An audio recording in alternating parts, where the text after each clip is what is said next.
Hi, everyone. This is David Cohen, and I'm here with my amazing co-host, Brad Feld. Hey, Brad. And this is the Give First podcast. And in the startup world, Give First means simply trying to help anyone, especially entrepreneurs, without any expectation of getting anything back. So we'll be talking to mentors and founders about what Give First looks like in action and how it makes great entrepreneurship possible. We polled everyone, and they said consistently that their favorite part of the show was the legal mumbo jumbo. So here it is. The following discussion is an expression of personal opinion and does not represent the opinion of Techstars or any company we discuss. Our conversations for informational purposes only, including any mention of securities or funds. This is not legal, business, investment, or tax advice and is not intended for use by any investor. Certain of Techstars funds own or may own in the future securities in some of the companies discussed in this podcast. Got it?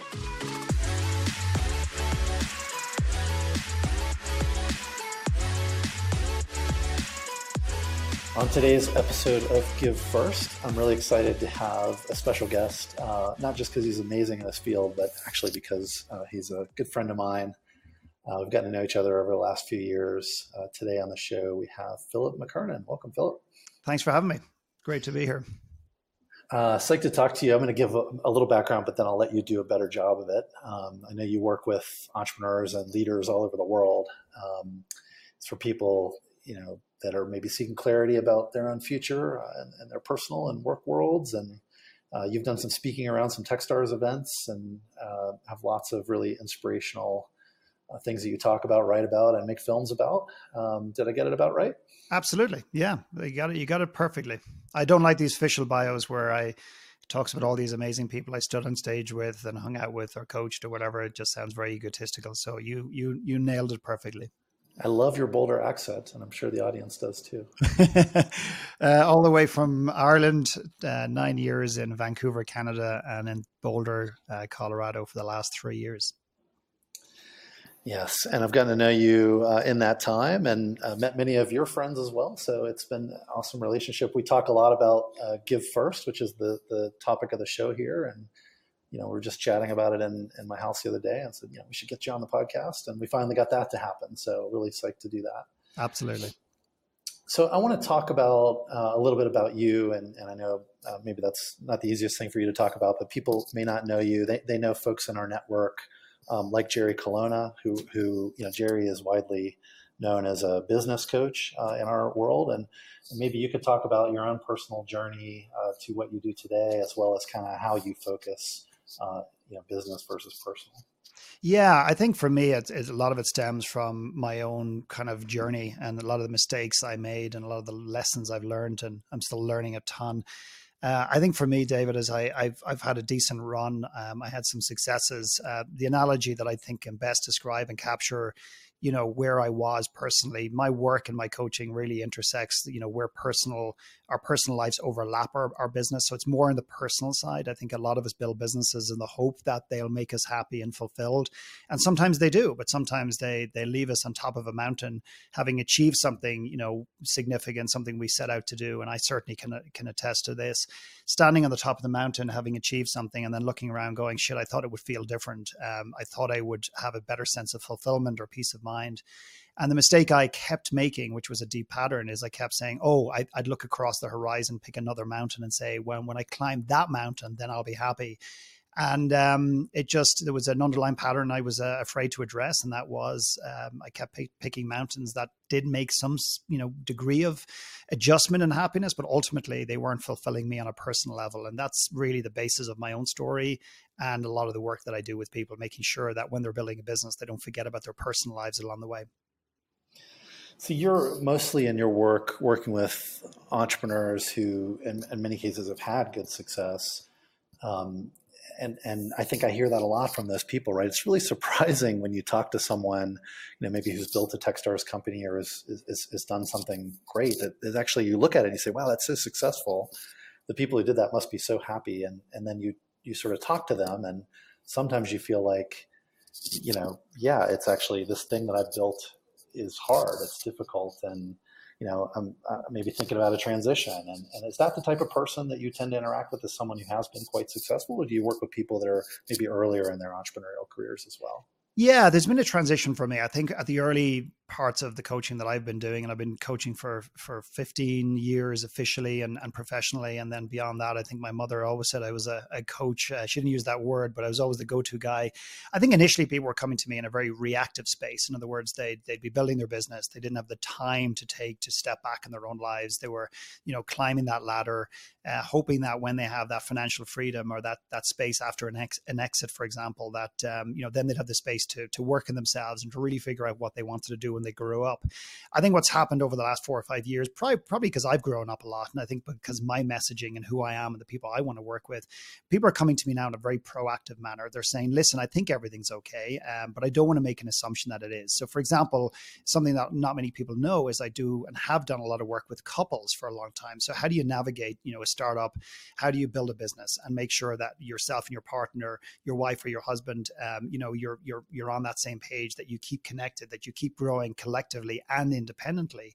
But the research shows that couples, they wait 5 years too late to work on their relationship. So what is a very hairline minor thing today becomes a Grand Canyon in the future. And I feel that's the same for us personally, is that, I think if the worst thing that can happen if someone comes to me is they walk away going, yeah, I knew that. And that's great. But what if you walk away going, holy shit, I was 1 degree off. And if you compound that over the next 5 years, I could end up in a situation where I'm maybe very successful on paper, but not so happy in my personal life. And I just think that's a tragedy. And I don't think it's necessary, and I don't think it needs to happen. So that's what I'm here to prevent. One of the things that I think happens around entrepreneurship is things get accelerated, right? So the stresses of having your own company, right, maybe in that personal relationship show up earlier than they might in many fields. Agreed, 100%. Yeah, it's definitely, in the world today where there's an opportunity incredible opportunity to create startups, to create things out of nothing, things that didn't exist, disrupting ideas, disrupting industries. And scaling a business to do that, I think the speed in which people are moving today is definitely heightened, and it certainly, kind of highlights those cracks a little bit sooner in the journey. So that there's no doubt about that. One of the things that really stands out to me about the events that you do is they are very emotional. I've been to One Last Talk, which is one of the events that you've put on. I've also heard of people who've gone as far as going over to Ireland and hanging out on the cliffs. What's so important about getting people out of their normal context? Why would you take them all the way to Ireland, for example, to work with them? Well, I know this sounds very corny and cliche, but somebody asked me once, why did you leave Ireland? Was that always part of the plan? Did you dislike Ireland? Were the police, the cops after you? Was the taxman after you? And despite the rumors, none of the above. I felt I needed to leave the place that I knew, the people that I knew, and the people that knew me in a certain context, to really understand who I was and to reinvent, myself in a way that is in more alignment with who I am. And I feel that's the same. So if I gave you or your listeners a question today just to ponder, and one of them sitting on the tube in London, and he hears or she hears that question will land at a certain point. You give the same question to that person, exactly the same question on a beach in Jamaica, where they have their family around and they're checking in on the office and everything else. That question will land accordingly. You give that same question in the mountains in Peru, on the west coast of Ireland, with the sea breeze, the salt in your face, listening to haunting music, walking a 5,000-year-old road after doing deep reflective work on yourself. That question is going to penetrate your soul at a level that ordinarily is not available. So that to me is about shifting the landscape that we work in and getting into these environments and allowing nature and the places that we are at to be the other facilitator. That I don't think there's anything quite like getting into a great environment, getting out into nature and asking just really simple, profound questions about who you are today and who you want to be tomorrow. And that's why we go as far as Ireland or Peru or Guatemala or India, for that matter, with these experiences.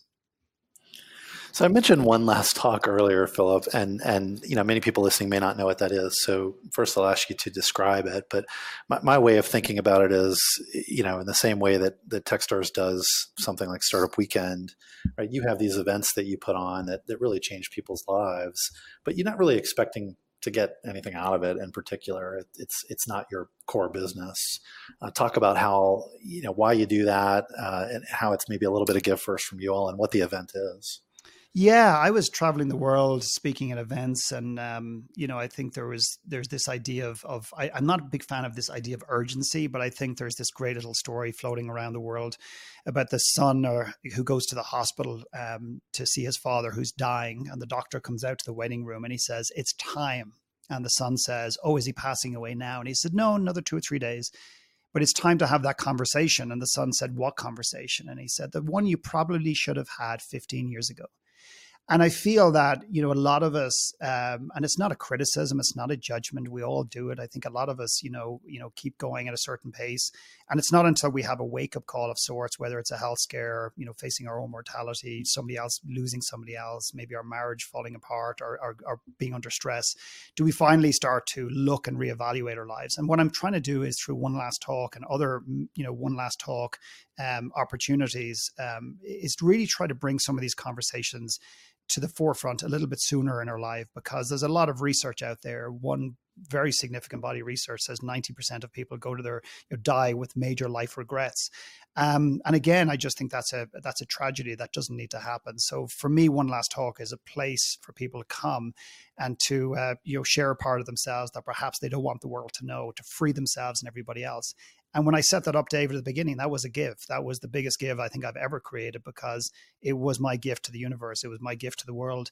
And it was a live event. We didn't make any money off it. And yet now here I am years later, and it's opening up all these opportunities that I never would have imagined without, starting off somewhere.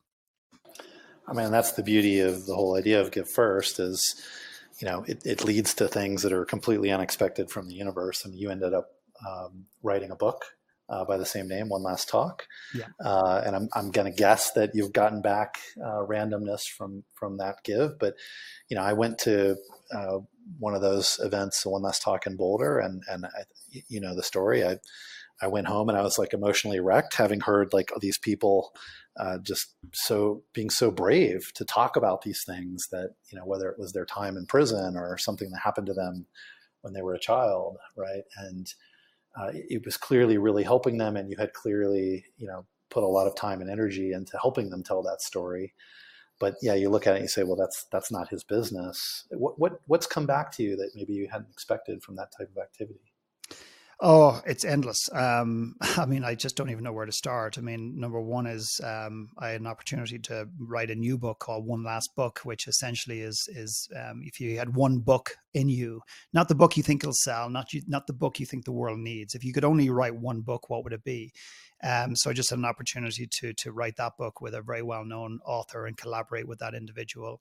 You suggested and came up with this idea on the back of One Last Talk about one last startup.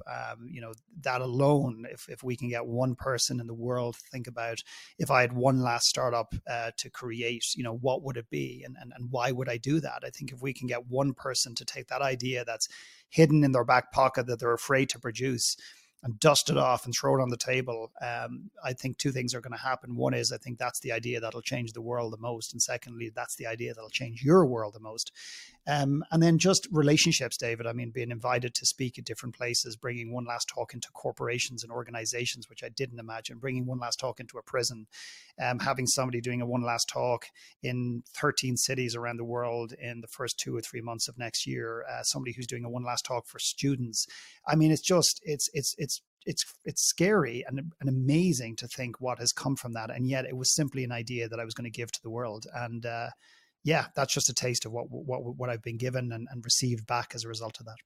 Yeah, I mean, that's the hallmark of True Give First is, you're not doing it for any transactional benefit. You're doing it because it feels like an interesting thing to do. And then, communities rally around it. And, again, we've had similar experience with Startup Weekend, but, One Last Talk, you go there and the people are speaking as if it's the last thing they could ever talk about. Right. And they're telling you something that maybe they don't, normally would never say and otherwise would go to their grave with. And, I think that's the idea behind One Last Book. And when we started talking about One Last Startup, which you and I were just riffing on, the idea that, I don't know, there's 1,000 startup weekends a year that happen around the world. And all those people are thinking about what's my next business, and to think about it as, well, what's your last business that you could ever create?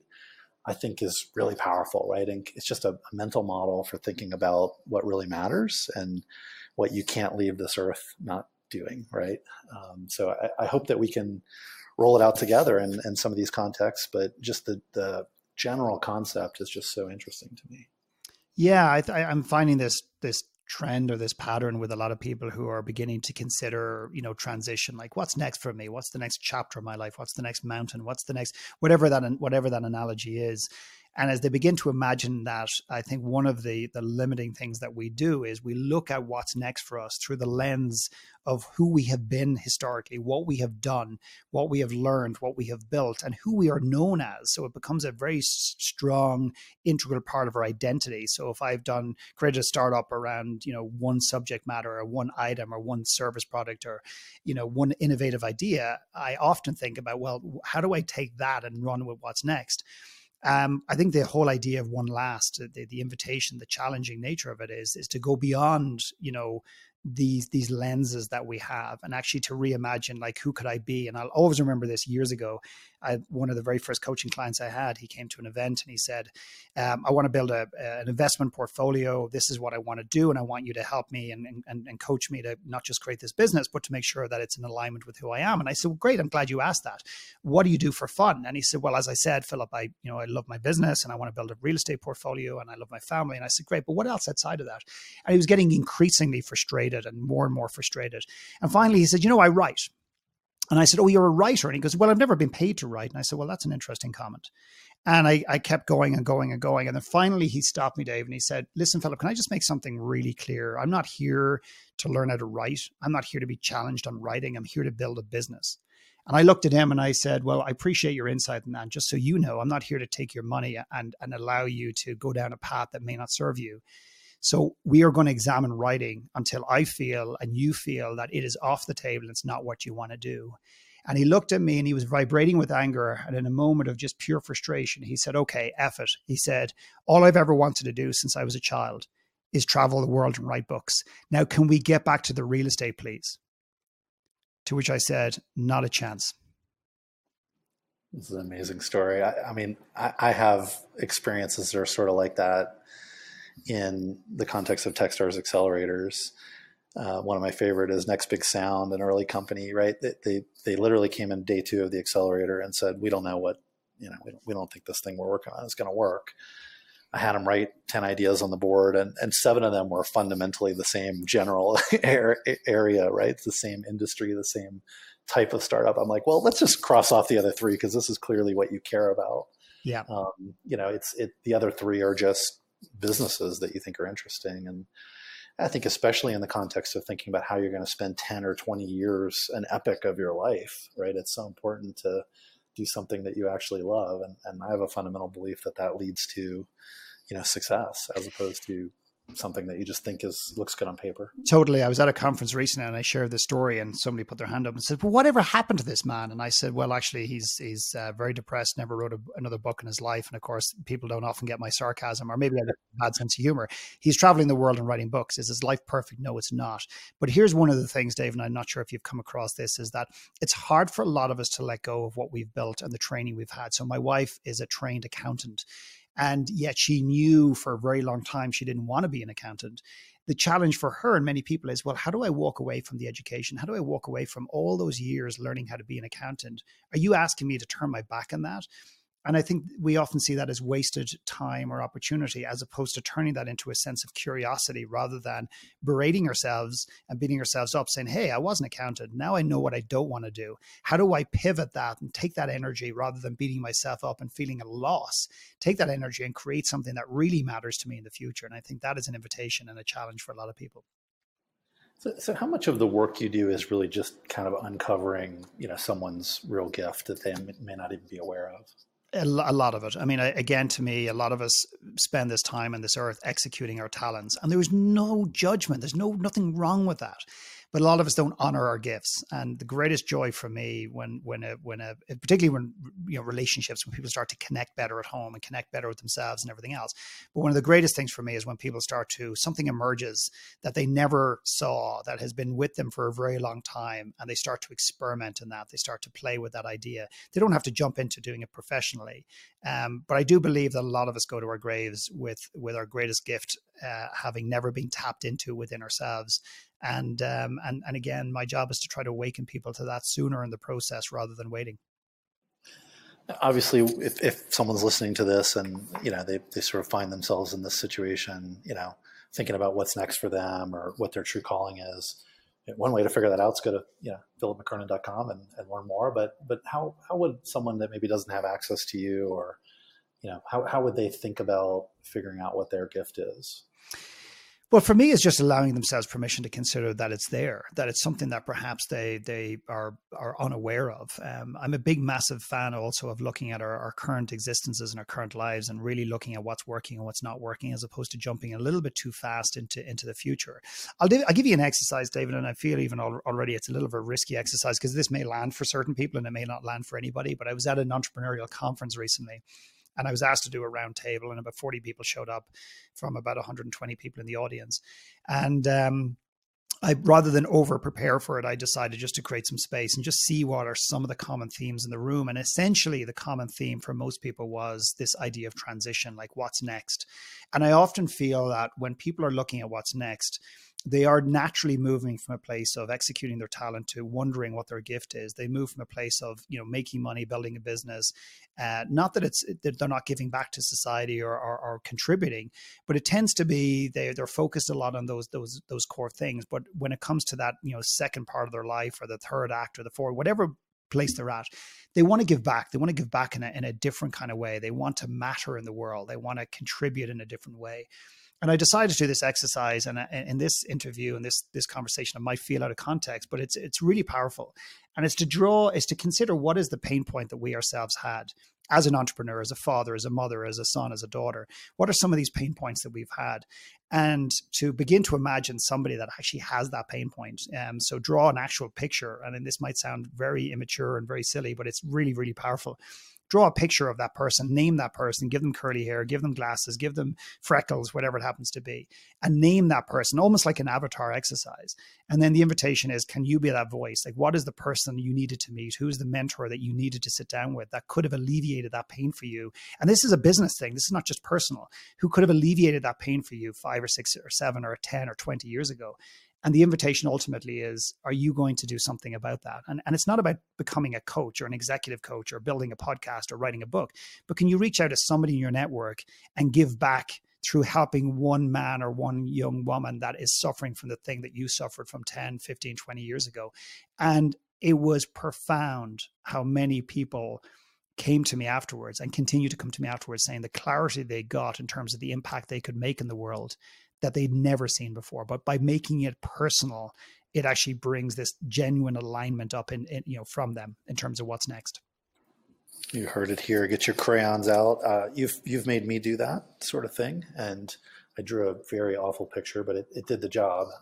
Made me think about, how do I want to feel when I'm 10 or 20 years older in the case that we were doing. But this is very powerful when you name something. It's even more powerful when you depict it in some way. Yeah. I love the fact you said I made you do that. You made me. You forced me. Well, I was in a thing that I felt obligated to do. I had paid some money and I went to this thing and you said, we're going to draw. And I said, can I leave now? And you said, no. So, lock the doors. Yeah, exactly. Phil, maybe you can think of a time maybe earlier in your life or in your career where you helped in some way and kind of gave first to someone or some community that came back to you in an unexpected way. Is there anything like that you could share? Yeah, so I was in the coffee business for years, and then I was in the wine business first, went into the coffee business, and while I was enjoying the business, and there was many aspects of it that I was getting success and accolades and money, I did this have this burning desire to kind of give back in a different way. And coaching was the thing that kept coming up and people kept coming to me. So I decided that I would actually take on a couple of coaching clients, and I would meet them in a pub in Ireland upstairs in this little landing, and we'd have a cup of tea. We didn't have beer until the last evening. And I would meet them 1 hour every week for 6 weeks. And at the end of it, they would give me a check for whatever they felt it was worth. And we would give that money to their charity or my charity of choice, because I wanted to take that whole, kind of energy of money and pressure off. And I did that because I loved it. And I think that's one of the tragedies today is that, we often don't give ourselves permission to do these things and experiment with these things on the side outside of our core businesses, because, we either feel the need to monetize them or we think they detract from our core focus. And I look back on those early days of working with those 3 or 4 individuals sitting in that pub in Ireland, and I never would have imagined I'd be doing that full time as a professional today. But if I didn't do that, if I didn't experiment, if I didn't give back in that way, I wouldn't be sitting here today talking to you and doing what I'm doing. Incredible. Hey, I want to talk about this concept of holding space. You and Jerry Colonna both talk about this concept a lot. I never really understood it until pretty recently. What is it and how can entrepreneurs benefit from it?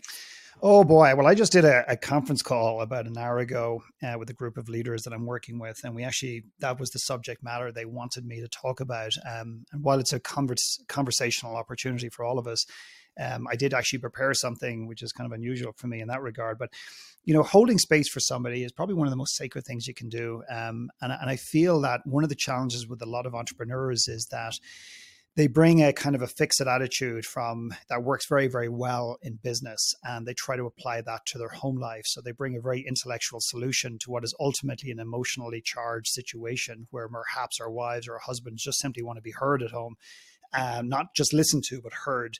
And we bring this idea of, but you want me to, I'll fix that. I mean, here's a solution, and here's a Google link to the 10-step process. And sometimes that doesn't work very well. It kind of blows up in our faces. But holding space is going beyond the traditional listening, and it's actually trying to hear what somebody is saying, and trying to almost connect with what they're saying. And it's also abandoning your own self-interest and letting go of the need to have the answer, which is almost virtually impossible for a lot of people today. Is that, can they just listen to somebody without the need to chirp in and give them an answer? In business, when there's sales, there's clients at risk, there's time at risk, there's an opportunity cost. It's different. Sometimes we need to move and have solutions in real time. But when it comes to personal conversations, coaching people within your organization, being a leader, I think we need to be able to suspend our self-interest and also have it creates a deep respect for other people. They feel really, really, really heard. But the other thing I said to the group as well is that when you jump in with an answer, you're actually depriving that person of an opportunity of self-awareness and self-trust to build this idea that they actually have the answers within them. So to me, holding space is a big thing. And a lot of the reasons we don't is because our own ego desperately wants to have the answer and be in control. And if we can suspend that, I think what we can be is an effective listener, hearer, and leader as a result. It sounds like a good skill for any executive in any company, but particular startups that are struggling with their own issues. So yeah, maybe people can get some use out of that. Totally.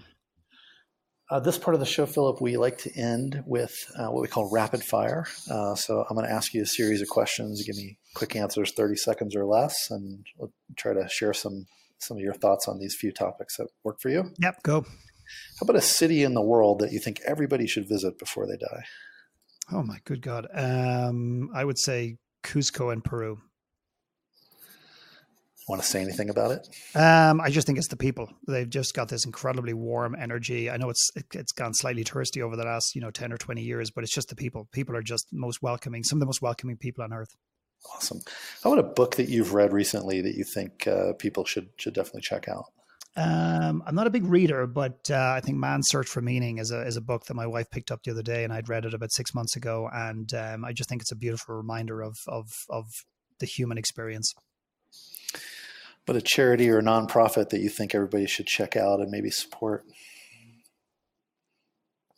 There's an organization I just contributed today called Rebuilding Sri Lanka, which basically was built on the back of the tsunami, but actually beyond that, they build orphanages and schools and libraries and stuff like that.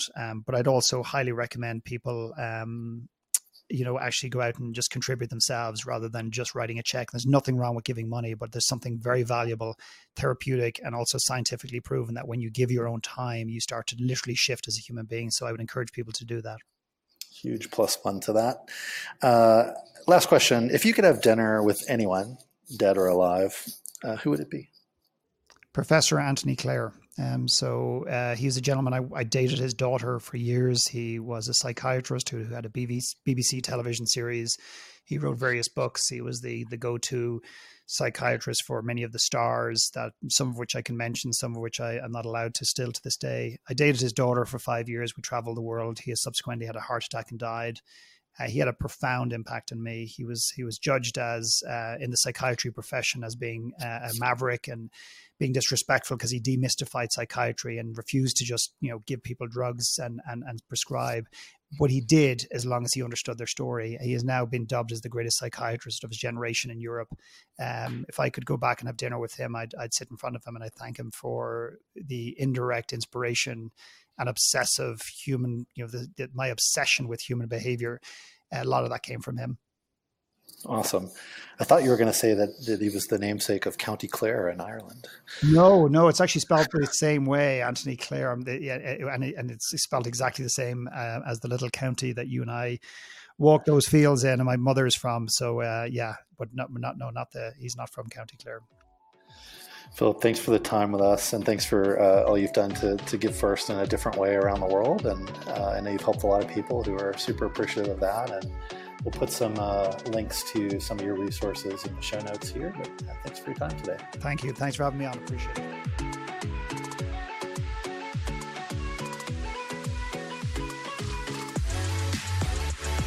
Thanks a lot for listening to the show today. We'd love to hear your feedback, ideas, or who you'd like to hear next on Give First. And please leave a rating and review, ideally a good one. And reach out anytime to podcasts@techstars.com, or on Twitter, I'm @David Cohen. See you next time. Don't forget, give first.